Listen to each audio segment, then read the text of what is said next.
Welcome to the LDN Radio Show, brought to you by the LDN Research Trust. I'm your host, Linda Good. I have an exciting lineup of guest speakers who are LDN experts in their field. We will be discussing low-dose Naltrexone and its many uses in autoimmune diseases, cancers, etc. Thank you for joining us.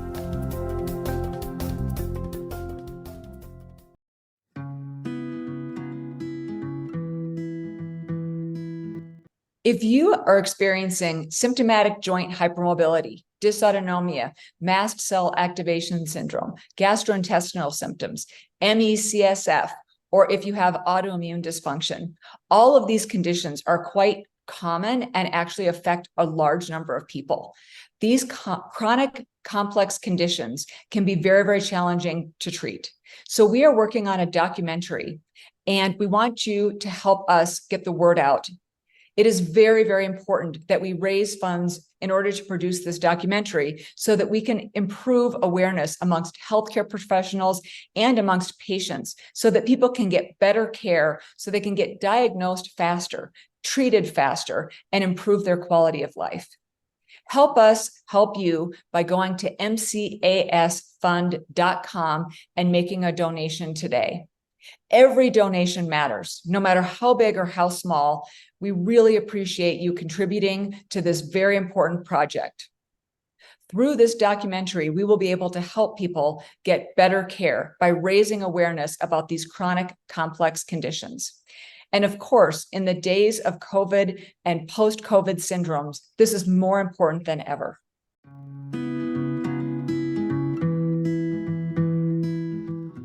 Today we're joined by Dr. Linda Bluestein. Thank you for joining us today, Linda.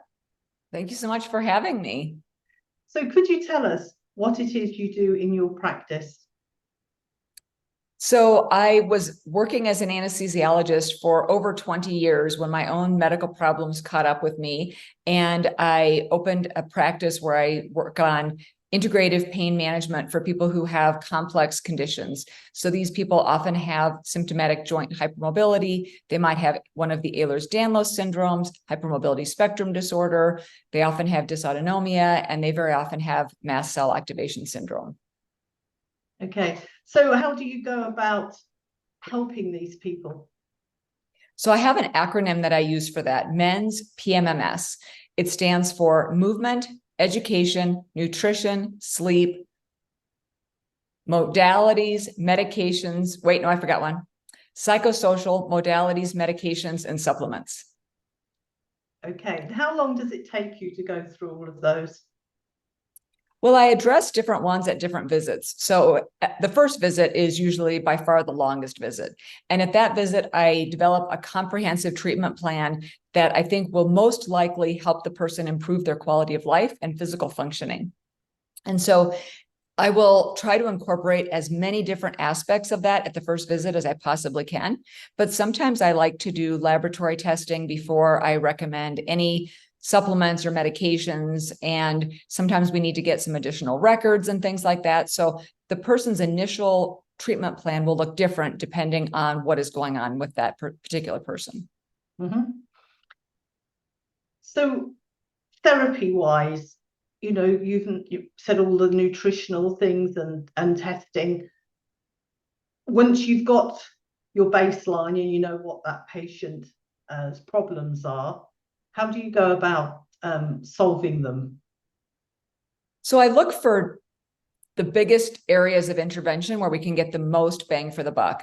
So a lot of people have tried a lot of things already, and I'm looking for the lowest hanging fruit.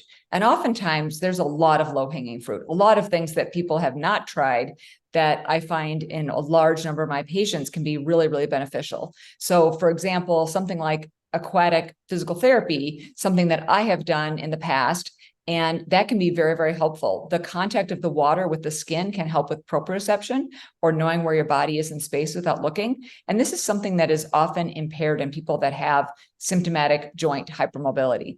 So doing something like aquatic physical therapy, pelvic floor physical therapy, or doing some different modalities like light therapy, Acupuncture can be often very beneficial. So I look for those kinds of things. I do a lot of education, explaining to people about how chronic pain works and how different it is from acute pain, that chronic pain is not just longer acute pain, but that it is truly different, and how the pain processing in the body works. And of course, we talk a lot about the role of mast cells in the initiation and maintenance of chronic pain. And when it comes to prescribing something like medications or supplements, same thing. I'm really looking for where I'm going to get the most bang for the buck. So something that I really like to prescribe a lot is LDN, or low dose naltrexone. Although no one thing works for everyone, I find that LDN works for a vast number of people. And I personally take it as well. And I feel that it has been hugely impactful in my physical functioning, improving dramatically over the past decade plus. I was actually a lot less functional when I was in my early 40s than I am now in my late 50s. Oh, that's impressive. So what age span are your patients? I would say the oldest I've seen is in the late 70s, and the youngest I've seen is 10. If someone is younger than 10, usually I recommend that I see them on my other platform, which is Bendy Bodies. And through my Bendy Bodies edu-coaching platform, I can see people one-on-one from anywhere in the world, and I offer information for them. I basically view myself as a translator and a detective for their local healthcare team. So I will give them detailed notes so that their team can look at these notes and get a better sense as to what's going on. Because oftentimes those doctors are seeing 40 to 60 patients in a day. So this way they can get that information more quickly. And I also will give them some suggestions of things that they could try, but I explain it as if I was writing it in a book. So I will say things like, people who have mast cell activation syndrome often find taking low dose naltrexone beneficial. I don't say you should take low dose naltrexone, because I cannot treat you as a patient because you have not come to see me in person in Colorado or Wisconsin. My medical practice is Hypermobility MD, and the website is hypermobilitymd.com. And through my medical practice, I can order labs, I can order imaging, I can order medications, supplements, the whole gamut of things that I would like to do with somebody. But if I'm seeing them through the Bendy Bodies edu-coaching, I write these as, suggestions to carry out with their own, conferring with their own local healthcare team. And then the third thing that I offer is my free podcast, which is called Bendy Bodies with the Hypermobility MD. And I started that because I wanted to provide accessible information. I know not everyone can come to see me or someone like me, so I wanted people to be able to get that information in the most accessible way. And how many doctors have your patients seen by the time they find you? I would say that people have seen in the range of 5 to 40 doctors. And I would say it's probably pretty common for people to have seen in that, 20 to 25. It's very, very common for people to have been on a very long diagnostic odyssey. So what needs to happen for people to be diagnosed sooner? Well, we need to get more information out about these conditions. And that is, I would say, the first thing that we need to do. We need to make doctors aware that these conditions exist and that they can present in various different ways. And that if they take even a small amount of time to learn about these conditions, it will help them help their patients. And that it's not like it's going to add more of a burden for them. And regardless of what specialty they're in, they should understand what these conditions are, because if you consider the whole trifecta, or if you consider the whole pentad, which is the symptomatic joint hypermobility, that's one arm of it. Dysautonomia is another arm. Mast cell activation syndrome is another. Gastrointestinal symptoms, and then autoimmune problems. If we consider that whole grouping, and especially now with long COVID, these are really actually quite common. And so it's really important for doctors to be aware of these and to be looking for them in their patients, because they can really help some people that have been suffering for a really, really long time. They can help them feel a lot better. And that's really gratifying. I truly believe that doctors went into medicine because they want to help people and they want their patients to feel better. Right now, our current healthcare is so dysfunctional. Doctors are being squeezed on every angle. They're being squeezed by regulations, by insurance companies, et cetera, and they're being asked to see more and more patients in a day. But once they take the time to learn about these conditions, they would at least be able to offer some of the more basic introductory things. I don't expect them to take 3.5 hours like I often do on my initial visit. Of course, their employer will probably not allow that, but at least hopefully they can take some more time and be able to offer some things to their patients instead of saying to them, "You're fine," and just dismissing them. Mm-hmm. And how many patients would you say are told that they're fine, that there's nothing wrong? I would say every single person that I've seen, and this also goes for myself as well, I would say every single person, at least at some of their encounters, has been told, "You're fine. There's nothing wrong." Being told that it's all psychological. Mm-hmm. Yeah. You know, and they should see a psychiatrist or take some antidepressants or something. Mm-hmm. And how can being depressed make physical pain that bad, you know, where you can't stand it? It's unbelievable. So what do you see the future being? So getting better? So I think so. I'm an optimist. So I truly think that things are going to get better. I really think that we have so much room for improvement. So I guess in some regards, I feel like it has to get better. Our healthcare system is so geared towards dealing with acute and discrete problems, but I truly believe that we are actually in the midst of a true crisis. We have young people that are dealing with a large number of symptoms, and whether it's from long COVID or one of these other conditions, and we know, of course, that there's overlap with these things. I'm really concerned about the future of our world. I started to say our country, but of our world. And we know that the immune system is very heavily involved with the maintenance and initiation of pain. And so we need to treat these as neuroimmune conditions, and we need to address these things holistically. And I think we can do that. I think we can make a lot of improvements with how we care for patients. I think that if patients can be more informed about how they can help us help them, for example, they can create a one sheet. I often will teach patients how to do this so that they have a 1-page summary. And then maybe they also have like a 3-page or 5-page summary, but you start with the 1-page summary and it's bulleted. It's very, very succinct. And the doctor, of course, can ask for more information, but you start with keeping things very succinct. And I'm hoping that over time, more doctors will be aware of these conditions. They'll know the right questions to ask. Patients will also know better what information to present to their doctor so that they can get diagnosed accurately more quickly. So anybody that's listening, if they can go to Colorado or Wisconsin, they can come and see you. Anywhere else in the world, you can do a one-to-one consultation.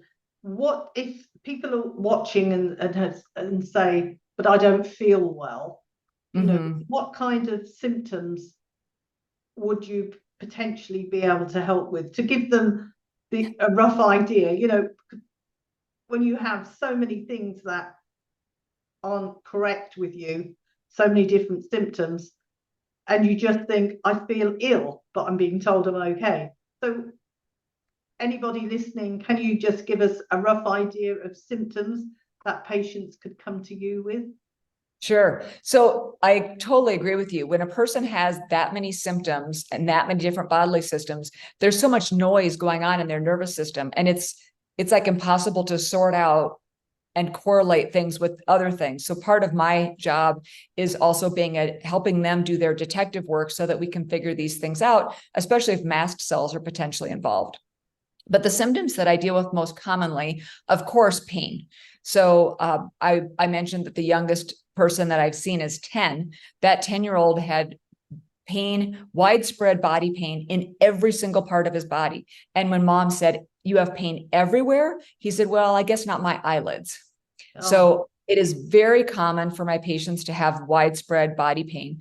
Also, I see gastrointestinal problems very, very commonly. So it could be diarrhea, constipation, bloating, abdominal pain, postprandial symptoms, meaning that they get symptoms after they eat. Sometimes they get dizzy and lightheaded after they eat.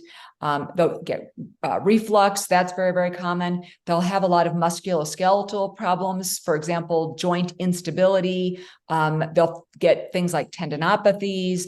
They often will have other symptoms like, symptoms of dysautonomia. So they get dizzy when they stand up. They have heat and cold intolerance, things like that. Some people, of course, if they have mast cell related symptoms, they have rashes, hives, flushing. The gastrointestinal symptoms can definitely be related to that. Often they'll have migraine, heat intolerance, of course, for them as well.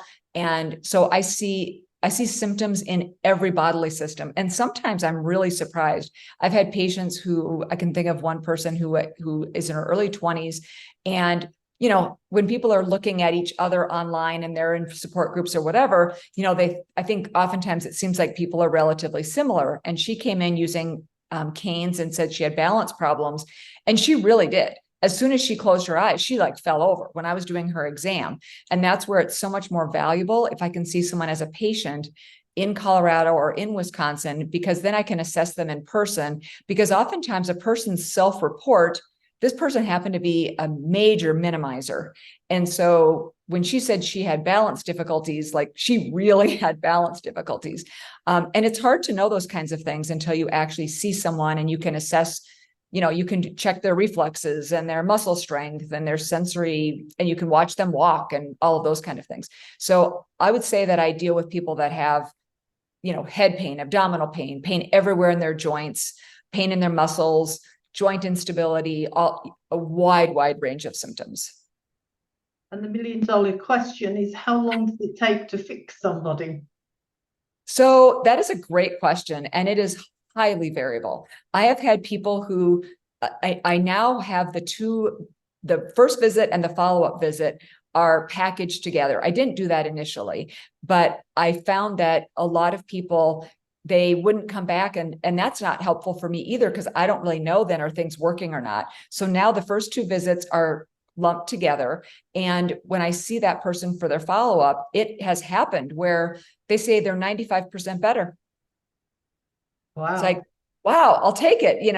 Of course, that's not the norm though. That I don't tell people you can expect to be 95% better in 30 days, because then you're going to be disappointed when you're not 95% better, right? So it is much more common for it to take, I would say, being on the generous side, 6 months to a year. With some people, it takes that full amount of time. Some people have been dealing with so many symptoms for so long, it does take that long. And I've had other people who, within 3 months, they're vastly improved and they don't need to come ever see me again because they're doing so much better. And that's great. I'm totally happy with that.